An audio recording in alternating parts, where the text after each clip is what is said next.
নমস্কার, আমি সিদ্ধার্থ রায়চৌধুরী। আজকে আমার ভিডিওর মূল বিষয়বস্তু হচ্ছে সার্ধ শতবর্ষে বন্দে মাতরম। বন্দে মাতরম হলো আমাদের জাতীয় প্রেরণা, এক অবিরাম দেশশ্লোক, যে গান কণ্ঠে নিয়ে অসংখ্য বীর বিপ্লবী আত্মত্যাগ ও আত্মবলিদানের বিনিময়ে এসেছে আমাদের এই স্বাধীনতা। 1875 সাল থেকে 2025 সাল পর্যন্ত এই 150 বছরের যাত্রা। পরাধীন ভারতে কতটা ঘাত প্রতিঘাত সহ্য করতে হয়েছিল আমাদের এই দেশমাতৃকার স্তবমন্ত্রকে, অঙ্গচ্ছেদ পর্যন্ত সহ্য করতে হয়েছে। দেশ স্বাধীন হয়েছে, কিন্তু তারপরেও আমরা কি পেরেছি আমাদের এই দেশমাতৃকার স্তবমন্ত্রের সাথে ন্যায় করতে? আমরা কি পেরেছি ব্রিটিশদের বপন করা সেই শৃঙ্খল থেকে আমাদের এই বন্দে মাতরমের এই দেশমাতৃকার স্তবমন্ত্রকে মুক্ত করতে? না, আমরা পারিনি। আসুন আজকে এই বিষয়ে কিছু গুরুত্বপূর্ণ কথা, কিছু গুরুত্বপূর্ণ তথ্য আপনাদের সাথে শেয়ার করার চেষ্টা করব। 1875 সালে বন্দে মাতরম রচনা করা হয়েছিল 7 নভেম্বর, সেটা লেখা হয়েছিল, এবং 1882 সালে বঙ্কিমচন্দ্র চট্টোপাধ্যায় রচিত আনন্দমঠ উপন্যাসে প্রথম বন্দে মাতরম প্রকাশিত হয়েছিল। তারপর 1896 সালে কংগ্রেসের কলকাতা অধিবেশনে প্রথম রবীন্দ্রনাথ ঠাকুর এই বন্দে মাতরম গেয়ে সবাইকে শুনিয়েছিলেন। 1905 সালের সেই বঙ্গভঙ্গ আন্দোলনে স্বাধীনতা সংগ্রামীদের বীজ মন্ত্র হয়ে উঠেছিল এই বন্দে মাতরম। 1905 সালের 7 সেপ্টেম্বর বারাণসীর কংগ্রেস অধিবেশনে এই জাতীয় সঙ্গীতকে, এই যে বন্দে মাতরমকে জাতীয় সঙ্গীত হিসেবে মান্যতা দেওয়া হয়েছিল। এই হচ্ছে, এবং কংগ্রেসের প্রত্যেকটা অধিবেশনে এই বন্দে মাতরম স্তবমন্ত্রের উচ্চারণের মাধ্যমে অধিবেশন শুরু করা হতো। এই হচ্ছে আমাদের বন্দে মাতরমের যে স্টার্টিং, শুরু, এবং কিভাবে উদ্বুদ্ধ হয়েছিল। তার পরবর্তীকালে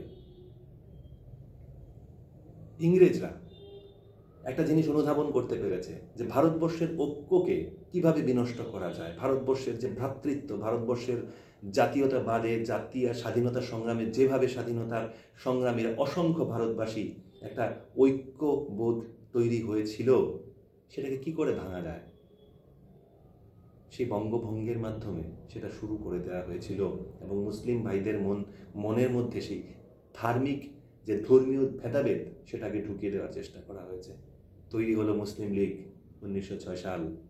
তারপর খুব সুচতুরভাবে ব্রিটিশরা 1909 সালে মার্লে মিন্টো একটা আইন প্রণয়ন সংস্কার করা হয়েছিল তখন ব্রিটিশ পার্লামেন্টে।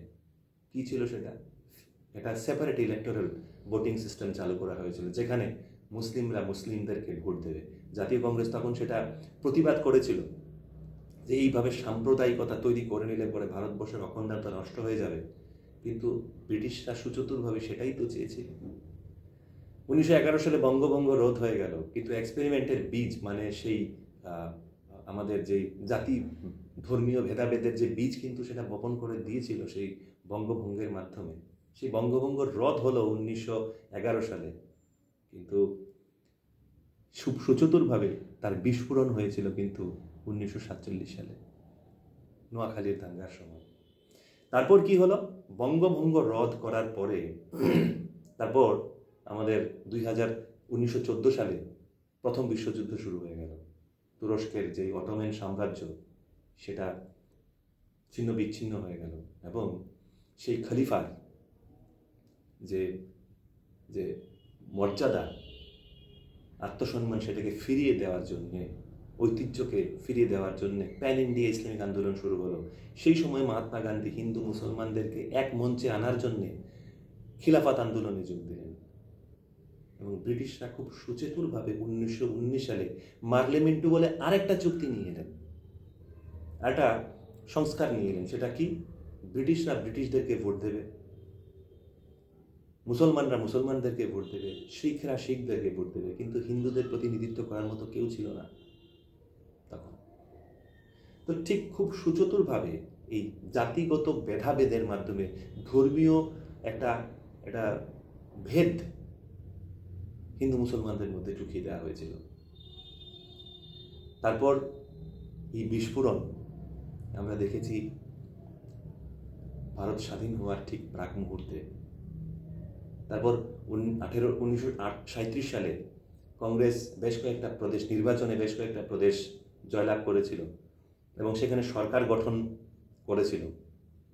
তো বিধানসভায় যখন অধিবেশনের শুরুতে বন্দে মাতরম গান গেয়ে যখন সেই সূচনা করা হতো প্রারম্ভিক, তখন জিন্না তার প্রবল বিরোধিতা করেছিল। মোহাম্মদ আলী জিন্না প্রবল বিরোধী ছিল এবং পরিষ্কার জানিয়ে দেওয়া হয়েছিল তখন যে কোনো মতেই আমরা এই বন্দে মাতরমকে জাতীয় সঙ্গীত হিসেবে মান্যতা দেব না।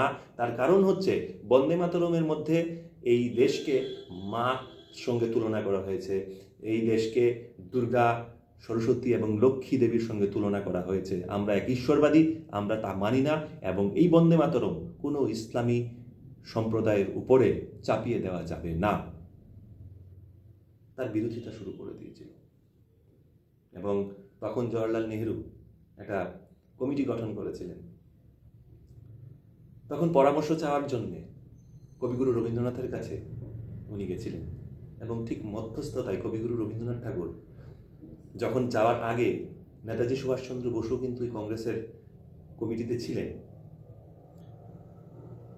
নেতাজি সুভাষচন্দ্র বসু কিন্তু কবিগুরু রবীন্দ্রনাথকে একটা চিঠি লিখেছিলেন এবং চিঠিতে উনি স্পষ্ট বলেছেন যে যেই গানে, যেই বন্দে মাতরম, যেই দেশমাতৃকার স্তবমন্ত্রে উজ্জীবিত হয়ে সারা ভারতবর্ষের প্রত্যেকটা স্বাধীনতা সংগ্রামী উজ্জীবিত হয়েছে এবং ব্রিটিশদের বিরুদ্ধে রুখে দাঁড়িয়েছে, সেই বন্দে মাতরমকে যদি আমরা খণ্ড বিখণ্ড করি সেটা জাতির অসম্মান হয়।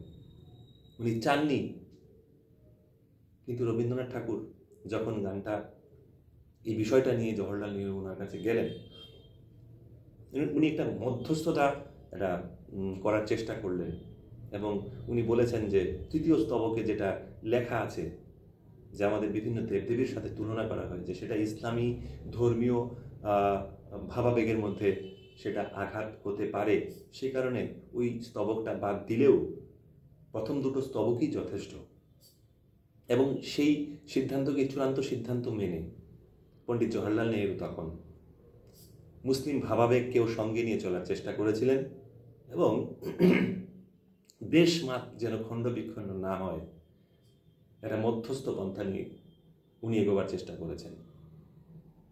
কিন্তু যেদিন থেকে এই দেশমাতৃকার এই মন্ত্রকে অঙ্গচ্ছেদ করা হয়েছে তার ঠিক 10 বছরের মধ্যেই আমাদের দেশ খণ্ড বিখণ্ড হয়েছে। যেই জিন্নার জেদাজিদির কারণে এই আমাদের বন্দে মাতরম, এই দেশমাতৃকার স্তবমন্ত্রকে পর্যন্ত অঙ্গচ্ছেদ করা হয়েছে, এই তুষ্টিকরণের মাধ্যমে এই দেশকে কিন্তু রক্ষা করা যায়নি। সেই মোহাম্মদ আলী জিন্না বলেছেন মুসলিমরা হিন্দুদের সাথে থাকতে পারবে না, সেই কারণে তারা দেশ ভাগ চায়। এই দেশমাতৃকার স্তবমন্ত্রে বন্দে মাতরমের অঙ্গচ্ছেদ করার পরেও কিন্তু এই রাষ্ট্রকে রক্ষা করা যায়নি। নোয়াখালীর দাঙ্গার সময় লক্ষ লক্ষ হিন্দুদেরকে, মা বোনেদেরকে রক্তাক্ত করে, রক্ত বন্যা বইয়ে দিয়ে এই ভারতবর্ষের মাটিকে রক্তে রাঙিয়ে দেওয়া হয়েছিল। অসংখ্য হিন্দু ভাই বোনদেরকে ট্রেনে করে তাদের মৃতদেহ ভারতবর্ষে পাঠিয়ে দেওয়া হয়েছিল। সেই মৃত স্তূপের মধ্যে থেকে সেই রোমারোলা কথা মনে পড়ে যায়, জীবনকে প্রত্যাশা করেছিল। তার দর্শনে উনি লিখেছিলেন, সত্যি উনার একটা লেখায়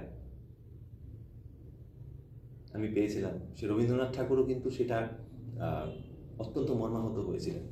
তো এই পর্যন্ত ঠিক আছে, চলো দেশমাতৃকাকে রক্ষা করার জন্যে, দেশকে অখণ্ড রাখার জন্যে বন্দে মাতরমকে অঙ্গচ্ছেদ করা হয়েছে। ভারত স্বাধীন হলো। ভারত স্বাধীন হওয়ার পরে, স্বাধীনতার পরেও হিন্দু সংখ্যাগরিষ্ঠ ভারতে বন্দে মাতরম খণ্ডিতই রয়ে গেল। কেন? ব্রিটিশদের সেই বপন করা বীজ, যেই বন্দে মাতরমকে অল ইন্ডিয়া রেডিওতে ব্যান করে দেওয়া হয়েছিল,